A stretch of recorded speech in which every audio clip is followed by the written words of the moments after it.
ने सर्व सर्वलोके सदा सुमेरने निदारणे कोशित गुणवांतरेंद्रे महातेजा व्यासित महाजितै सूत जिज्ञासिते समायातु यस्मन्नम श्रुतम जापि समालोकम सर्वशास्त्र पारगम सर्वसमुद्रंतो सोनका दास अनुबोधना स्वपिता न दास्य भक्ताम निपस्नानाम दन्नत भूम समुद्रांबरा।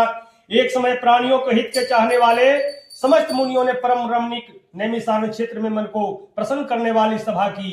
उसी समय अति तेजस्वी व्यास जी के शिष्य सूत जी शिष्य गणों के साथ सहित हरि नाम का स्मरण करते हुए वहां आए। समस्त शास्त्रों के जानने वाले श्री सूत जी को आते देखकर महातेजस्वी सोनक आदि मुनिगण खड़े हो गए। सब धर्मों को जानने वाले में श्रेष्ठ सूत जी तथा परम वैष्णववादी सोनक आदि ऋषि परस्पर शीघ्रता से पृथ्वी पर दंडवत कर नमस्कार करके सोनक आदि मुनियों के दिए हुए आसन पर परिपूर्ण शिष्यों सहित अति बुद्धिमान सूत जी को बैठा गए।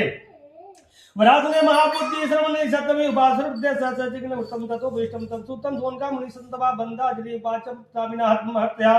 बैठे हुए सूरी सूत जी से सोनक आदि मुनियों ने नमस्कार कर हाथ जोड़कर कहा, हे महर्षि, हे सर्वज्ञ सूत जी, इस कली काल में मनुष्यों को हरि भक्ति किस उपाय से हो, हे भगवान वह कहिए, क्योंकि कली काल में सब प्राणियों के पाप करने में तत्पर और वेद विहीन हो जाएंगे। उनका कल्याण किस प्रकार होगा। इस कलयुग में मनुष्य प्राणों को धारण किए थोड़ी आयु वाले निर्धन और अनेक पीड़ाओं से युक्त होंगे।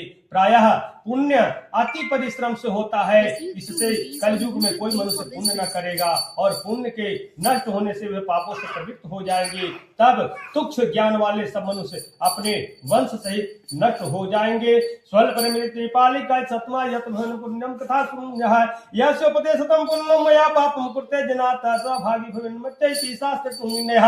हे सुत जी, किस तरह अल्प परिश्रम से यानी थोड़ा सा परिश्रम से धन और कुछ भी समय के पुण्य प्राप्त से ऐसा कोई उपाय हम लोगों को वर्णन कीजिए जिसके उपदेश से मनुष्य पुण्य पाप करता है उसका भागी होता है। पुण्य का उपदेश करने वाला दयावान, कपट रहित, निष्पाप और निर्विरोध से यह चार तरह के मनुष्य नारायण के समान है। संसार में ज्ञानी होकर जो दूसरों को ज्ञान नहीं देता उस पर ज्ञान रूपी परमेश्वर प्रसन्न नहीं होते।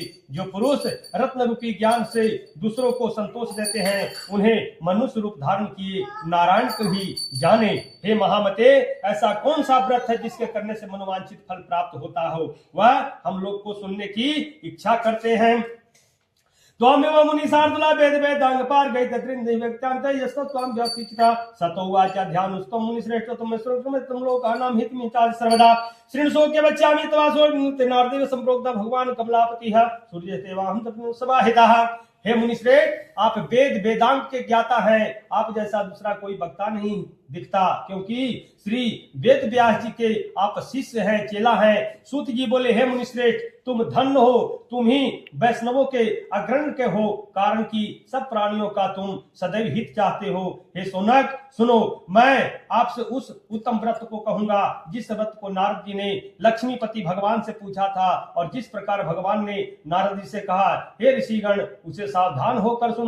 श्री स्कंद पुराणे रेवाखंडे श्री स्नान व्रत कथायाम प्रथमोध्याय यजमानस्य पूर्णा संतु मनोरथा। प्रेम से बोलिए श्री भागवत बिहारी लाल की जय।